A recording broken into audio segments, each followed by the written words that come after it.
Bonjour à tous, bienvenue dans le forum de Girondin TV. Comme toutes les semaines, on va refaire l'actu des Marinés Blancs et du football en général en compagnie d'Alain Baudron de Gold FM. Salut Alain. Bonjour.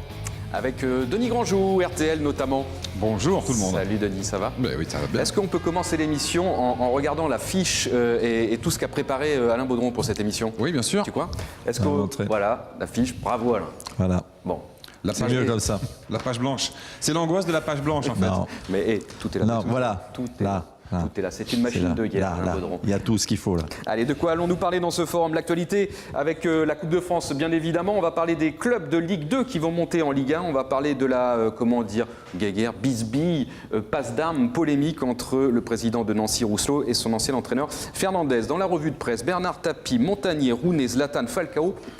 Du beau monde, hein. Bah oui, un beau générique, ouais. Et puis un coup de cœur un peu sympa, des images qu'on est allé chercher de célébrations de buts un peu partout dans les championnats étrangers. Avec la liaison, Gérard Boilvin viendra nous rendre une petite visite et on vous proposera aussi le parcours de Bordeaux en Coupe de France cette saison rétro. Avant ça, l'actualité, on commence justement avec la Coupe de France. Est-ce que ça a été aussi dur que vous le pensiez à Troyes, mon cher Alain? Oui. Vous aviez promis l'enfer. Hein. Moi, je vous avais dit que ça serait compliqué et on se qualifie grâce à quoi? Un but contre son camp d'un défenseur troyen.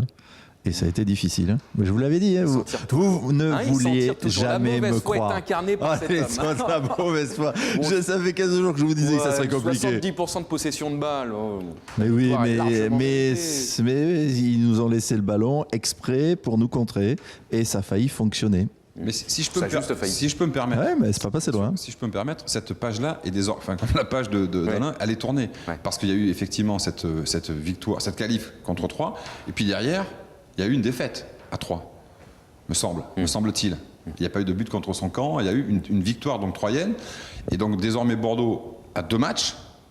Et est-ce qu'ils vont vivre avec ce souvenir de la défaite à 3 parce qu'il y a Evian en championnat. Enfin, je pense que psychologiquement c'est intéressant ce qui se passe pour Bordeaux parce que c'est vrai, tu souris. Mais j'ai pas le droit de sourire. Si, tu as le droit. Mais c'est vrai que c'est intéressant de voir comment ils vont négocier ces 2 derniers matchs. Ils sont totalement différents avec un match à mon avis sans enjeu, comptable.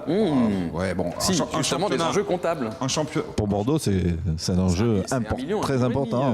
Oui, bon, d'accord. Okay. C'est peut-être un joueur. Je pense que dans la tête des joueurs, l'enjeu c'est pas Evian. Oui, mais c'est peut-être un joueur. C'est peut-être un joueur. 1 million, 1,5 million dans le budget. Il n'y a quand même pas meilleure manière non plus que de préparer une finale par une victoire. Par une victoire. Justement face à l'équipe qu'on va rencontrer. Et puis une victoire comme face à Montpellier, un match peut-être aussi face à Nancy où on a vu des choses qui étaient intéressantes. Voilà, reproduire ce genre de rendez-vous. Moi j'aimerais bien que le match de Montpellier auquel vous faites référence ait lieu au Stade de France et que ce week-end on s'impose avec une large victoire de 1-0. Hein. Vous voyez ce que je veux dire? Oui, mais moi j'y crois pas. Moi je pense que les dominer dans le jeu, ça serait bien. Leur montrer qu'on existe, véritablement. Cette équipe d'Evian qui est dans une dynamique intéressante, hein. Je crois qu'elle est sur les matchs retour, elle doit être 8e. Ils ont marqué, puis là il reste sur combien? 6 buts marqués là. Quoi? Ils ont marqué 2 buts face à Valenciennes qui n'avance plus depuis 6 mois. Ils ont marqué 4 buts contre Lorient en coupe et on sait que Lorient peut exploser à n'importe quel moment dans le championnat, que ce soit en coupe, à l'extérieur. C'est pas significatif pour vous? Non, mais parce qu'on sait qu'à l'extérieur, Lorient, c'est pas une équipe qui est très performante. Ils en ont pris 5 à Lille, ils en ont pris 4 là. Bon, un coup ça va, un coup ça va pas. Ils ont tapé le PSG comment? Au tir au but. Ils étaient chez eux, au tir au but, et à un moment donné, il y a Zlatan qui a une action énorme où il doit mettre le ballon au fond. Ça te change le truc. Alors c'est vrai qu'ils sont passés, tant mieux pour eux.